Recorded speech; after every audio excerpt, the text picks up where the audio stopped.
and welcome back to your personal code of conduct. I'm Dayo, and I apologize for the whole last 2 weeks of nonsense. I don't know what was up. I still don't know what was up. I just wanted to have like something for the entire week, not putting efforts, not doing anything. This was supposed to be one of those dramatic ranting. I woke up at 3 a.m. and I decided that this is what I'm going to say, this is how I'm going to express myself, and all that bullshit. But it ended up being none of that. This is me at 1 p.m. when traffic is in full swing. Still, my sleep schedule is so shit, and here I am.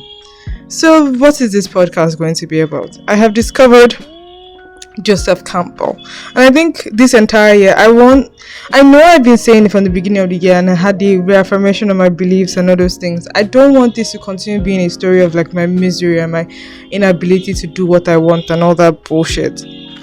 But this year, I'm going to be 25 next year. I know we just started the year and I just turned 24 like 3 weeks ago. But I want to achieve things this year. I don't want to wake up the same way I woke up at 23 and hating myself, wondering where my 21st and my 22nd went. But enough of that. I'm definitely going to be a happier person by my next birthday, and I enjoy the fact that my birthday comes at the beginning of the year, so it feels like, oh my god, a new milestone in my life is aligning with a new year and all that bullshit. But today Dayo discovered, okay, I won't because when I share a long YouTube rabbit hole, I'm still a content consumption monster. In a very long rabbit hole, I discovered, it was somebody who put a clip of this dude, Joseph Campbell, and I liked the way he talked. I liked how he looked into mythos. But there's one thing I want to point out to myself.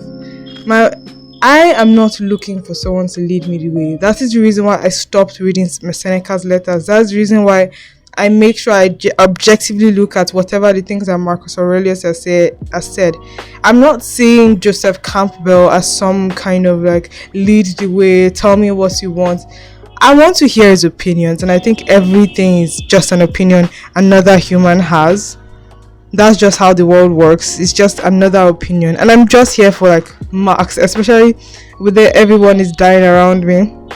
Especially the way like a bunch of older people are dying around me. Let's just say I'm 24. I have like 40 years at the minimum. Especially with all the microplastics and the amount of shit I've consumed on this earth. I've consumed on this earth. I don't think like 100 years old is for me. But like I have like another, let's say I'm like a third of my life. I can't even say a quarter of my life because I'm not certain about my own longevity. If all things being equal and I don't get murdered by like a bunch of terrorists and my country doesn't collapse, because I'm comfortably, like I always say, in a middle class position in a third world country, even though there are insecurities and people dying every single day, it is unlikely to affect me unless you have a drastic change like something Afghanistan or Syria went through. Then it's only the rich and the upper middle class that can be like, oh, that didn't really affect their lives. Anyway, off point. We'll be using Joseph Campbell today, and I'll be trying as much as possible to be reasonable with the way I cut the audio, and I like sound reasonable, use more jazz, sound cool, be more aesthetic. But the thing is, I want to be ambitious, I want to create, I want to feel satisfaction about something that I've done. But I have this annoying tendency of giving up, and I fucking hate it. But sometimes I'm lucky that I reap the rewards of my hard work like long before I reap the rewards of my hard work long before like I reach my giving up threshold. And I want to be honest that the desire that I feel, the fact that I know that the entirety of existence on this earth is not anything particularly special. It's not something that is going to continue. It's not something I should be worried about or bothered about or afraid about. It's just something I should just continue living my life and not be afraid of another human being or afraid of societal judgment or afraid of like presentations and all those things, because like I could be dead. Why am I bothered about somebody that doesn't care whether I'll die or not? And even the people that do care whether or not I'm dead, they might not always care. I'm using myself as an example. I think it would have been, I don't even want to count how many years. It's almost, okay, it is a decade, exactly a decade since like I lost my father, like since he died. And it was when my older sister just mentioned, like, that it'd be a decade since like dad died. And then it's when I remembered. And then I felt like shit, because I didn't remember. I didn't care, because I had structured my adult life as somebody who didn't have a father. Like, so it was just, I totally forgot about like having that, which is weird. Which is like very, very weird. Enough of like the sub story, but and Dayo constantly drowning in her existential crisis. But let's be there. Let's go into the Joseph Campbell stuff, and I'll be starting with 3 different YouTube clips I saw of him.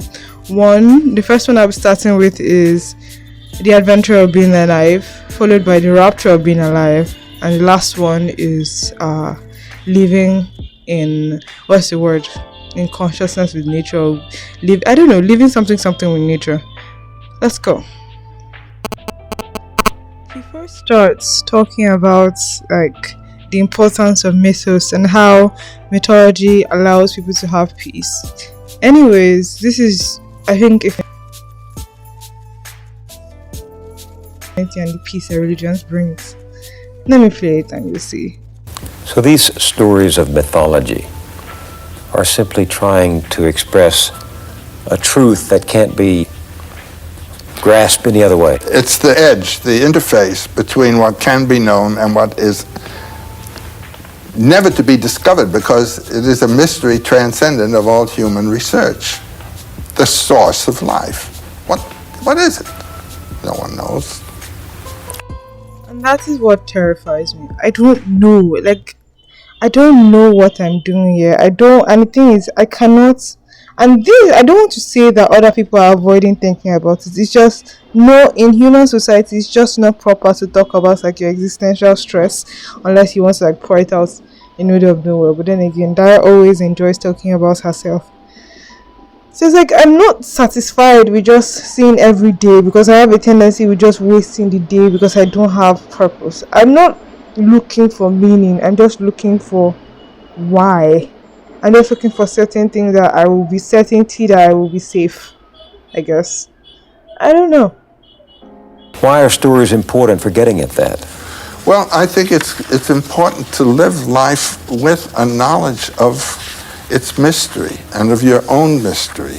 And it gives life a new zest, a new balance, a new harmony to do this. I mean, therapy and psychological therapy, when people find out what it is that's ticking in them, they get straightened out. And what is it that life is? I find thinking in mythological terms has helped people. Visibly, you can see it happen. I know I often say that I respect Christians. I love, not necessarily Christians, religious people generally. I love how they live their lives, how they vibe, how they enjoy everything, every moment, every second, how they just wholeheartedly believe in this mythos that they've chosen to believe. But the thing is, he seems to present a theory that everybody needs a mythos, so everybody needs something that they unquestionably believe in, that they're willing to structure their lives around, that they're willing to present to as the truth, the facts, the way of life, the existence of everything. But the thing is, I don't have a mythos. I don't have, at least the mythos I was born in wasn't satisfactory enough. And as much as I enjoy watching people and how they focus on religion, it also amazes me how people just don't participate in religion. They just continue to live their lives, and they just they didn't even have this whole moment. I won't say they didn't, because I'm not in their head, but some people will have this whole moment of rejection of this whole public moment, because everybody's unique, everybody's amazing, and everybody's able to present their thoughts and everything in their own head. But like some people who, based on my judgmental middle class, snotty, snooty, annoying self, they don't give the vibe that they had this like entire existential crisis. They just chose not to act according to the tenets of the faith or the tenets of the mythos that had raised them up or they had pushed. They just chose not to. And I don't know if they feel guilty, if it bothers them, if it's deep in their psyche, or if they just decide, I'll ask for forgiveness later in my future. And the thing is, I don't know people like this. I don't like want to pry into somebody's mind. I'm too interested in myself to do that. But I don't know.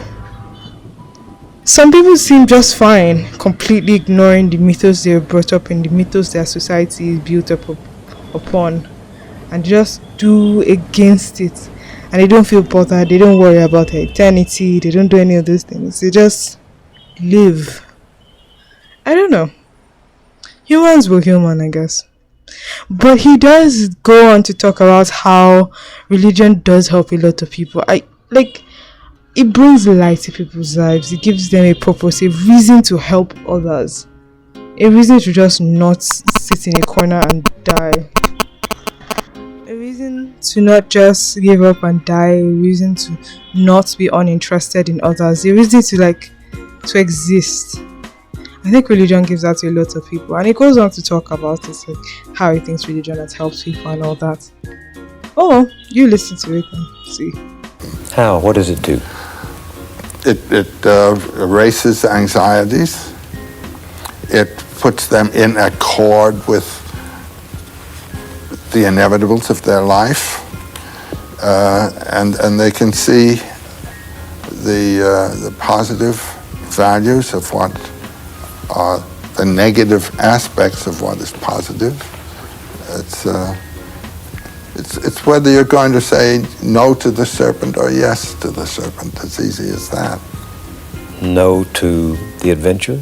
Yeah, the adventure of being alive, of living. And that's what I think is amazing about this whole situation, is that people just believe and people are fine and it calms them. Like this whole worrying about people in the phrase, I leave it in God's hands. I don't think I'm able to do that. But it's like the replacement to the attempting to be stoic or your own volition, when you're like, well, I understand that this human being has their own problems and I refuse to be stressed by their own problems and I want my existence to be fine. But things, you're raised in a society where you depend on the happiness of others, you depend on whether or not people are happy with your existence and all that stuff.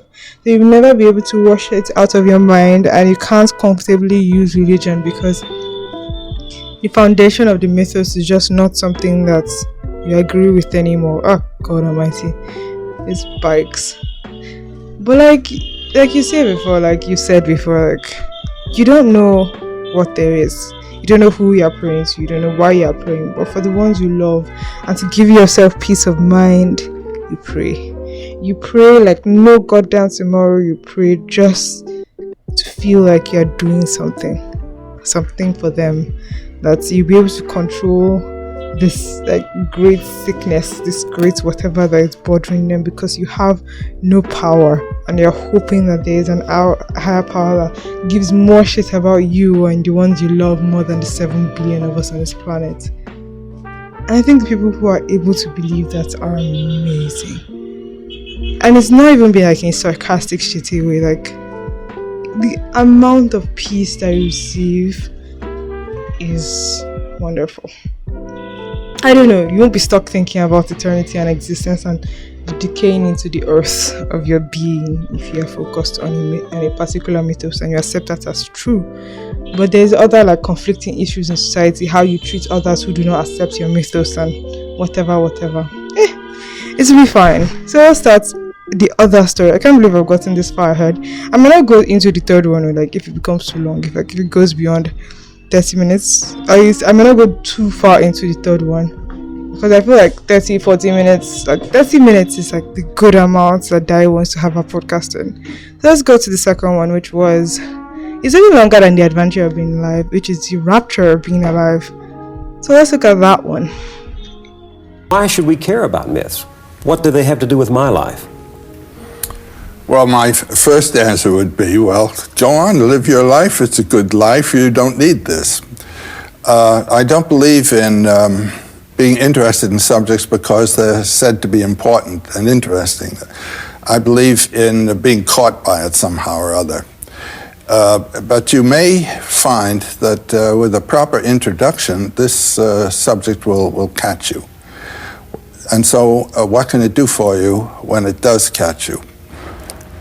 These bits of information from ancient times, which have to do with the themes that have supported man's life, built civilizations, informed religions over the millennia, have to do with deep inner problems, inner mysteries, inner thresholds of passage. And if you don't know what the guide signs are along the way, you have to work it out yourself. But once this catches you, there is always such a feeling from one or another of these traditions of information of a deep, rich, life-vivifying sort that you want to give it up. So myths are stories of the search by men and women through the ages for meaning, for significance, to make life signify, to touch the eternal, to understand the mysterious, to find out who we are. People say that what we're all seeking is a meaning for life. I don't think that's what we're really seeking. I think what we're seeking is an experience of being alive, so that the life experiences that we have on the purely physical plane will have resonances within that are those of our own innermost being and reality. And so that we actually feel the rapture of being alive. That's what it's all finally about, and that's what these clues help us to find within ourselves. Myths are clues? Myths are clues to the spiritual potentialities of the human life. I played the entire 2 minutes of this one because I felt everything in one section went to the other section and I couldn't do my interrupting thing. But it went deeper into the whole, you need myths, you need religion, because I feel like Joseph Campbell in this entire discussion with Moyer or whoever this interview is builds the idea of religion or mythos, because it goes forward that myths build religion, and we went through this whole journey of to find out, to feel alive. That's why I constantly, when people say how are you, I'm alive, I always say I'm alive, because I think that is my goal. I want to feel worth it. I want to feel like every single moment I'm spending on this planet is worth it. I want to focus on the now, because I know nothing on the future. I know nothing about the past. I don't want to starve. And I kept on saying that, oh, okay, I want to visit places, I want to see things, I want to be fun. I genuinely want to be alive, but honestly, would travel make me happy? Would things make me happy? I don't know, but I like the idea that mythos, we are not looking for the meaning of existence. We are just, because the meaning seems like a lot. It seems like something that would be too much for my mortal brain. I think in one other thing that Joseph Campbell talks about, he is favorable to the principle of the earth as Gaia, and all of us are consciousness of the earth, similar to the Hindu belief in one soul and all that, in atom or atom. I don't know. It'll be fine. It just has to be fine, I guess.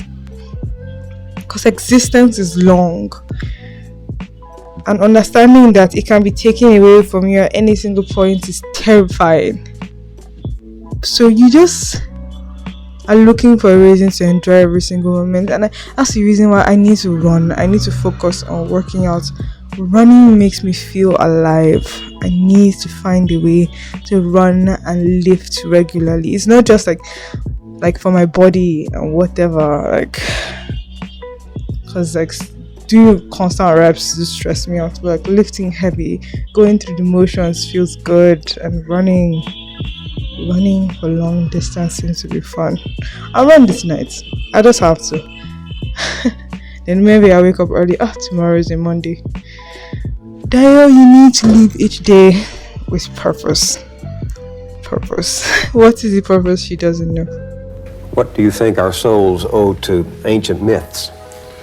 Well, the ancient myths were designed to put the mind, the mental system, into accord with this body system, with this inheritance A harmony? of the body, to harmonize. The mind can ramble off in strange ways and want things that the body does not want.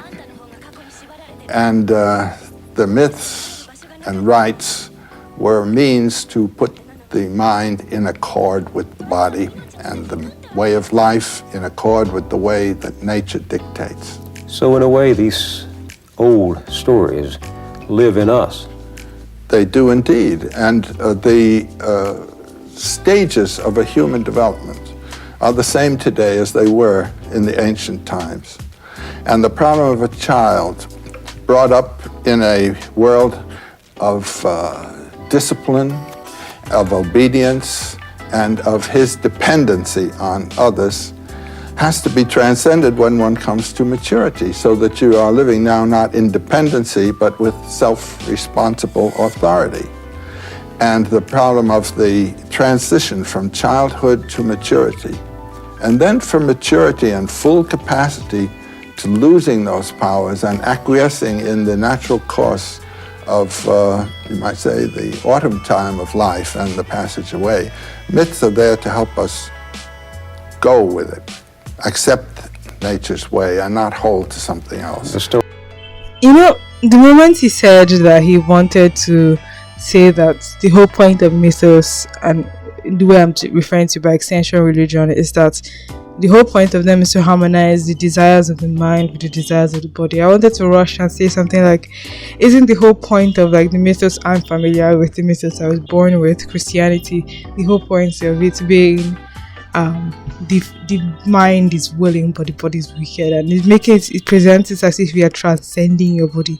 But when you look at it, you are actually not, because it ensures that you are living in a society, and it ensures that okay, that there are certain disciplinary actions that must be within your society. So I don't think it's just it forces the mind to harmonize with the body because the mind tends to while away.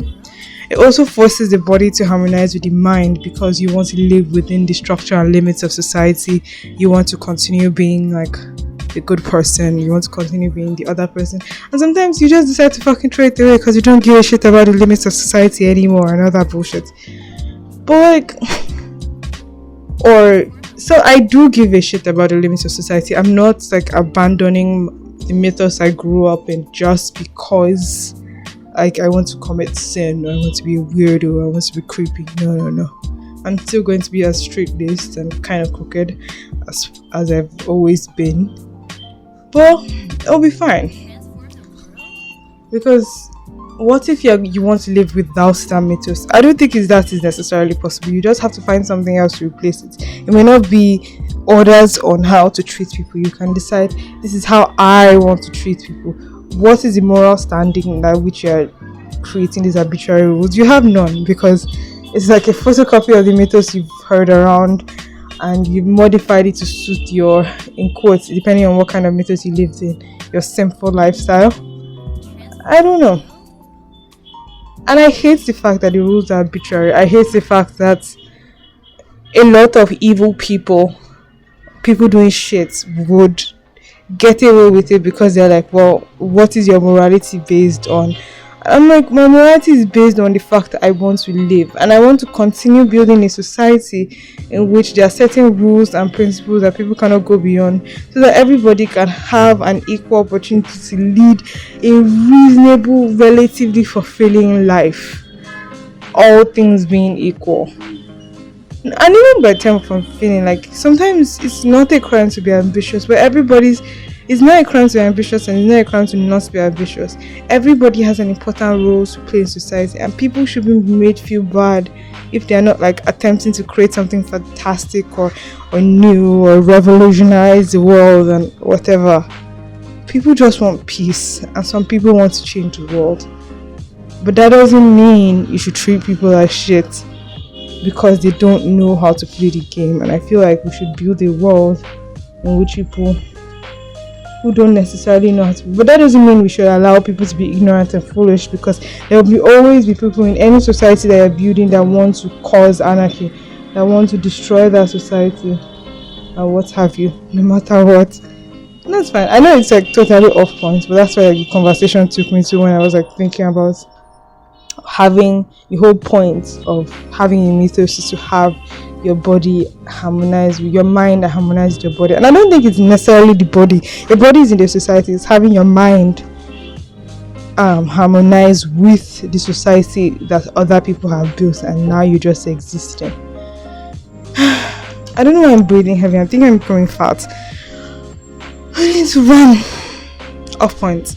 So let's look at the last bit. I might split that one in two, but like I doubt it. Stories are sort of, to me, like messages in a bottle from shores someone else has visited first. Yes, and you're visiting those shores now. And these myths tell me how others have made the passage and how I can make the passage. And also what the beauties are of the way. I feel this now, moving into my own last years, you know, the myths help me to go with it. What kind of myth? Give me a one that has actually helped you. Well, the tradition in India, for instance, of actually changing your whole way of dress, even changing your name as you pass from one stage to another.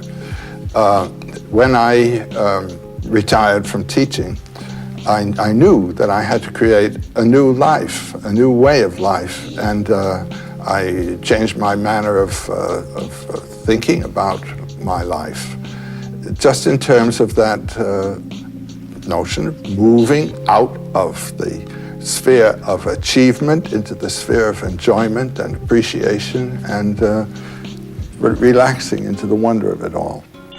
I like my life. I like my existence, and I like what he said. But I don't want to think of my life in phases. I don't want to think of it, a phase where I grind, a phase of achievement, and upon retirement, I should focus on enjoyment. I want enjoyment and achievements in my own life. And sometimes I often just abandon achievement sometimes to focus on short-term enjoyments to make the pain and fear of failure go away.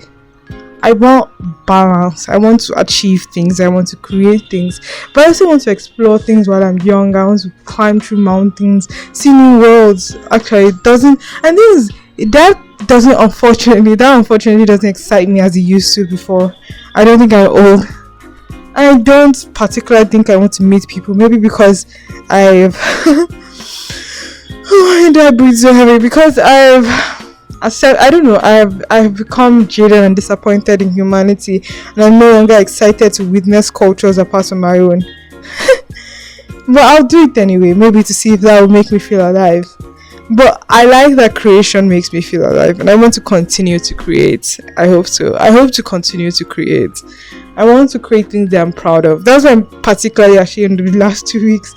But I just didn't want to lose my weekly streak. I know like even bigger production people focus on like podcasts 2 weeks, once every 2 weeks. Like this is like my monthly decompression and my weekly decompression.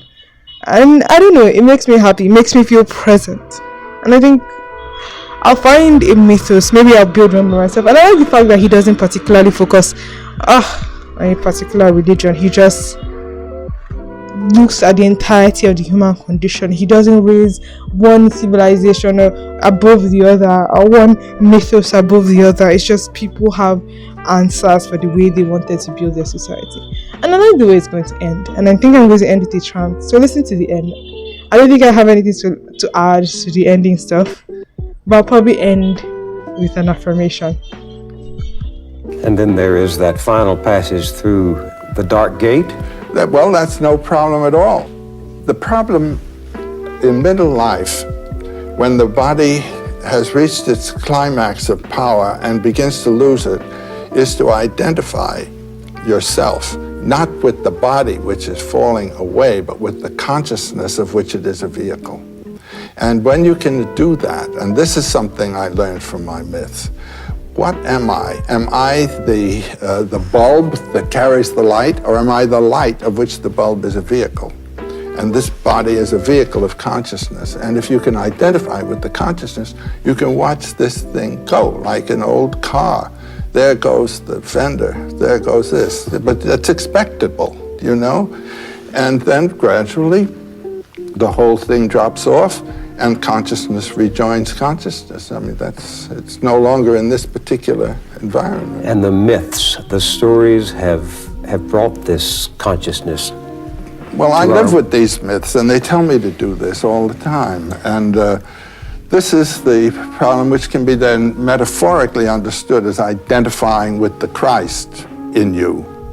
And the Christ in you doesn't die. The Christ in you survives death and resurrects. Or it can be with Shiva. Shiva Hung, I am Shiva. And this is the great meditation of the yogis in the Himalayas. And one doesn't have even to have a metaphorical image like that if one has a mind that's willing to just relax and identify itself with that which moves it. Identify with that which moves you. Identify with that which moves you. I don't know what moves me, but I think this is a good point towards the end. I like that he's honest, that it's different people's beliefs. He doesn't claim to be the answer of it all. He doesn't claim. He looks at all of humanity to provide him with his answers, and he looks at all of the stories to have faith in humanity, to have faith that we are amazing enough and our consciousness is one with the earth. And I really like that belief. He has created his own mythos from a combination of others, and I resent the fact that people of the modern age focus more on discrediting individuals than accepting that this is just this individual's opinion. This makes this individual happy. And even though a lot of individuals present their own as a matter of fact, and you're often depending on yourself to recognize that this is an opinion and not the truth, not the way, not the light. But people just want to discredit somebody who is merely sharing their own pathway to happiness. Discredit them because they feel cheated, because they feel that this person is only capable of much because of where they were born or who they were born as. And I'm just like, yes, life is not fair. People are born into more privilege than others. As much as you resent the wealthy, you resent the people born in developed countries. They are just people. And there are people who ignore you. There are people who will disrespect you. There are people who want to constantly ignore their own privilege, but you're just here for 80 years. Even that 80 kosher, man, you live in a third world country, and the amount of pesticides and insecticides and microplastic in your food, and the amount of older people that you've watched die at a relatively young old age, you're not certain about going far. But you just want peace. You just want purpose. You just want happiness. So who is my consciousness? Who is Dayo? Dayo is somebody who wants to live, who wants to know, who wants to be fine, who wants the happiness of the people that she loves, who wants to be loved, who wants peace, who wants kindness, who wants joy. Dayo is probably going to look into Yoruba mythos, tap into her divinity, but I think I'm an amazing person. I think I have potential that I'm yet to tap. I do not think that I'm lazy. I do not think that. I think I am deserving of more. I think I am capable of more. I think I'm an amazing person, and this is not just I genuinely think I'm an amazing person, and I think I'm equal. My life is not particularly important. I know I use the word amazing, but I think all of humanity is amazing. And understanding that people are only in their own head and people do not respect your own opinion, I need to focus on being confident. Projecting my own requires and needs outside. I know that it might appear as if I want to drown out the needs of other people, but I may not live up to 100 years. I want to know that every single second I spent, I didn't spend it in shame or regret or doubt. And I think I have to continue repeating it to myself so I won't feel intimidated or scared or afraid. I just look after my best interest and ensure that my best interest, like when I look at my own best interest, and my best interest does not cause the misery of others. But that doesn't mean that if it's going to cause other people discomfort because of their own fault, because of their own issues, that doesn't mean I should push myself back. Forward ever, unless it ruins people's lives. And yeah, it has been a personal code of conduct. I'm Dayo, and have a productive week.